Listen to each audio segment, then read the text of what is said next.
અહીં સ્ક્રીન પર આપણો સુરક્ષા નિયમ લખેલો છે અને આ તે નિયમનો અંતિમ ભાગ છે જેને સમજાવવાનો વાયદો મેં અગાઉના વિડીયોમાં કર્યો હતો. તો ચાલો આ આખા નિયમને એક સાથે જોઈએ.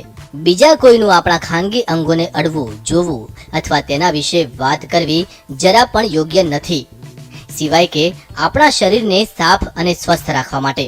એક ઉદાહરણ દ્વારા તેને સમજીએ. વિચારો કે એક ડોક્ટર તમારા માતા પિતાની સામે તમારા ખાનગી અંગ ઉપર ઇન્જેક્શન આપી રહ્યા છે. શું આ યોગ્ય છે? તને શું લાગે છે નેહા?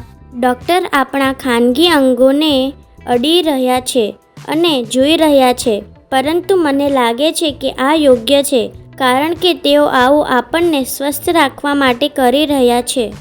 એકદમ સાચું.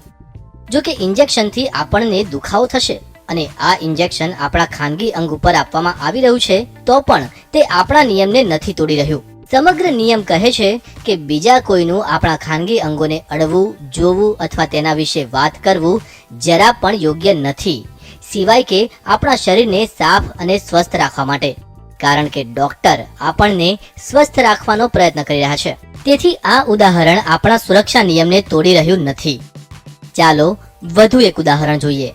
વિચારો કે તમારા હાથમાં ઊંડો ઘા થયો છે અને પ્લાસ્ટર લગાવવામાં આવ્યું છે અને તમારી મમ્મી કપડાં બદલાવવામાં તમારી મદદ કરી રહી છે.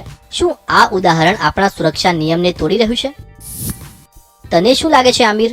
આપણા કપડાં બદલતી વખતે મમ્મી આપણા ખાનગી અંગોને જોઈ અને અડી શકે છે, પણ તે આપણને સ્વચ્છ રાખવા માટે આવું કરી રહી છે. તેથી મને લાગે છે કે આ ઉદાહરણ આપણા સુરક્ષા નિયમને તોડી રહ્યું નથી.